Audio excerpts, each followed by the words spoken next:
ચાલો આજે આપણે બનાવીએ ગણેશ ચતુર્થી પર બનાવાતા ગુજરાતી ચૂરમાના લાડુ.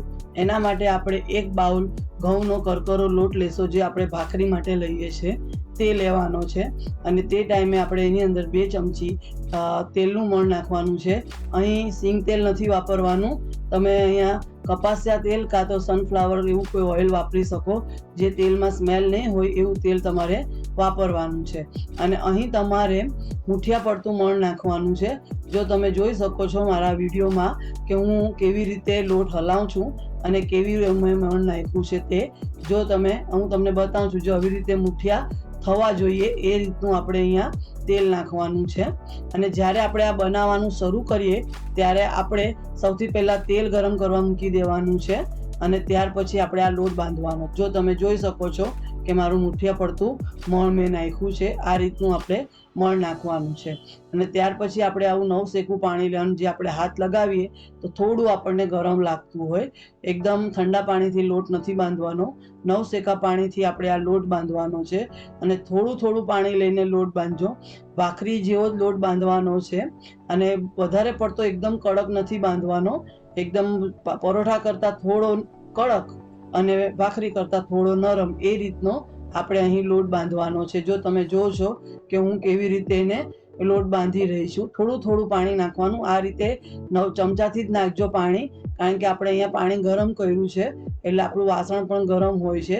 આ બધી નાની નાની ટિપ્સ એટલા માટે છે કે જે નવું હમણાં પહેલી બીજી વાર બનાવતા હોય, હજી નવી કુકિંગ શીખતા હોય છે, તેના માટે થઈને હું આ ટિપ્સ આપું છું. જો હવે તમે હજી મારે અંદર પાણીની કચાશ છે, કારણ કે આ આપણે ઘઉંનો જાડો લોટ લીધો છે.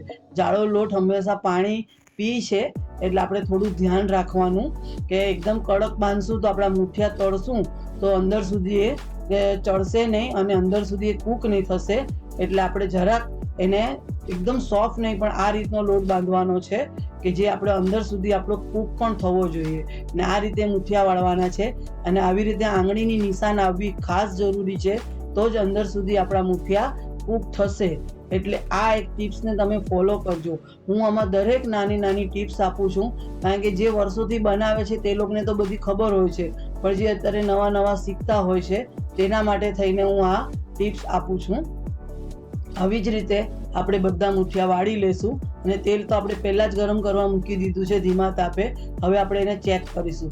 તેલ એટલું જ ગરમ કરવાનું કે આપણે અંદર નાખીએ તો તરત ઉપર નહીં આવવું જોઈએ, ધીમે રહીને આપણું ઉપર આવવું જોઈએ. એ રીતે આપણા મુઠિયા અંદર તળવાના છે. પછી એક બધા તળી લેવાના છે અને એને ઘડી પલટાવાના નથી. આ નિશાન આવવું ખાસ જરૂરી છે, આ ધ્યાન રાખજો. અને તો જ તમારા મુઠિયા સરસ અંદર સુધી તળાશે. મીડિયમ ટુ સ્લો ગેસ પર કરવાના છે, એકદમ ફાસ્ટ ગેસ પર આપણે આ મુઠિયા નથી તળવાના. આપણા જેટલા સમય આપણે પેણીમાં એ રીતે આપણે મુઠિયા અંદર નાખી દેવાના છે, ઘડી પલટાવવાનું નથી. અને બીજું કે હવે આ ટાઈમે તમારી પાસે જો ઘઉંનો જાડો લોટ નથી હોતો ઘણાની પાસે, તો તમે તે ટાઈમે ઘઉંનો ઝીણો રોટલીવાળો લોટ લેવો અડધો, અને અડધો રવો લેવો. રવો તમે ઉપમામાં આપણે ઉપમા શીરો બનાવીએ છીએ તે રવો લેવાનો છે, સૂજી નથી લેવાની. અને રવો પણ તમારી પાસે નહીં હોય તો એ સૂજીને તમે થોડી મિક્સરમાં પીસી લેજો, એટલે રવો થઈ જશે અને એ તમે લઈ શકો છો. એટલે તમે આને એકદમ આસાનીથી તમે આ બનાવી શકો છો. મારી દરેક ટિપ્સને ફોલો કરજો. આવી રીતે તમે ધીરે બધા પલટાવી લેજો. જ્યારે આપણું ઉપર ફેસ ઓછું થઈ જાય, આપણા બબલ્સ ઓછા થઈ જાય, એટલે આપણે એક બાજુ પલટાવી લેવાના છે. ઘડી પલટાવશો તો તમારા અંદરથી કાચા રહી જશે. આ ખાસ ધ્યાન રાખજો. આપણે અંદરથી પણ આને ચેડવવાના છે અને આપણે ગરમ પાણીથી આ લોટ બાંધ્યો છે, એના માટે જ બાંધ્યો છે કે આપણે અંદર સુધી મુઠિયા સારા એવા ચડી જાય, એટલા માટે થઈને. અંદર બી આપણા મુઠિયા કૂક થવા જોઈએ અને આપણા હજી બબલ્સ થાય છે, એટલે આપણે હજી એને પલટાવવાનો સમય નથી થયો. અને આ મુઠિયા તળો ત્યારે તમે સિંગ તેલમાં નહીં તળજા, એને કપાસિયા તેલમાં કાં તો તમે સનફ્લાવરના તેલમાં તળી શકો છો. સિંગ તેલમાં નથી તળવાના. અને આ એક બીજી ટિપ્સ છે, ખાસ ધ્યાન રાખજો. જે નવા પહેલી વાર બીજી વાર આ લાડુ બનાવતા હોય તો ખાસ ધ્યાન રાખજો ને આવી રીતે મારી દરેક ટિપ્સને ફોલો કરજો. અને મારો આખો વિડીયો સ્કીપ કર્યા વગર જોજો, તો જ તમને ખબર પડશે કે લાડુ કેવી રીતે સરસ બને છે. આવી જ રીતે આપણે બધા મુઠિયા તળી લેવાના છે એક પછી એક. જો તમે જો છો હું તમને બતાવું છું, આપણા મુઠિયા કેવા થઈ ગયા છે. આવા બદામી જેવા થઈ જાય એટલે આપણે મુઠિયા કાઢી લેવાના છે અને આને ઠંડા થવા દેવાના છે. 15-20 મિનિટ ઠંડા થતા થશે. ત્યાર પછી આવી રીતે મિક્સચરમાં પીસી લેવાનું છે. અને પહેલાં આપણે મિક્સરમાં પીસી લેવાનું અને એને એકદમ રવા જેવું જ રાખવાનું છે. પલ્સ બાજુ પીસજો એટલે તમારો એકદમ ભૂકો નહીં થઈ જાય. આ જો તમે હવે આપણે હાથ લગાવીએ છીએ તો જો કેવું લાગે છે, રવાદાર. ઘણા લોકો આને ચાળતા પણ હોય છે, પણ ચાળવાની જરૂર નથી. તમે મિક્સચરમાં કરશો તો સરસ થઈ જશે. અને ત્યાર પછી આવી રીતે આપણે થાળીમાં લઈને વચ્ચે આવી રીતે જગ્યા કરવાની છે અને એની અંદર જાયફળ નાખવાનું છે. આ લાડુમાં જાયફળ નાખવું કમ્પલસરી છે. જાયફળથી તમારો આ લાડુનો ટેસ્ટ એકદમ સરસ આવશે. આવી રીતે જાયફળ વચ્ચે છીણીને નાખવાનું છે. અને ત્યાર પછી તમે આમાં થોડા તલ નાખજો, એનાથી ટેસ્ટ બહુ જ સરસ આવે છે. થોડા તલ નાખવાના છે અને તલ મેં શેકીને લીધા છે. હવે આપણે એક લોયું લઈશું, એક પેણી લેશું. એની અંદર આપણે આવી રીતે થોડું ઘી નાખી દેવાનું છે. અને આ લાડુનો માપ એવું છે કે એક બાઉલ તમે લોટ લેવ, તેનાથી અડધો ગોળ લેવ અને એનાથી અડધું ઘી લેવ. આપણું ઘી ગરમ થઈ ગયું છે. હવે આપણે ગોળ લઈશું. મેં અહીં દેશી ગોળ લીધો છે. તમે ચાહો તો કોલ્હાપુરી ગોળ લઈ શકો, પણ કોલ્હાપુરી ગોળ લેવાથી લાડુ એકદમ સફેદ બને છે. અને તમે આ દેશી ગોળ લેશો એનાથી લાડુનો કલર અને ટેસ્ટ બેઉ સરસ આવશે. આ ખાસ ધ્યાન રાખજો.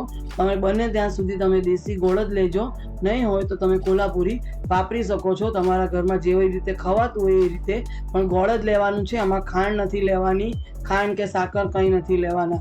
આ જે ગુજરાતી ચૂરમાના લાડુ હોય છે ગોળમાં જ બને છે.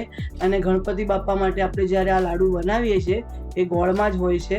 કારણ કે આ લાડુ એટલા સરસ બનતા હોય છે કે આપણે એને એક ખાઈ તેનાથી આપણને એનાથી સંતોષ નથી થતો, એટલે આપણે 2-3 ખાઈ શકીએ.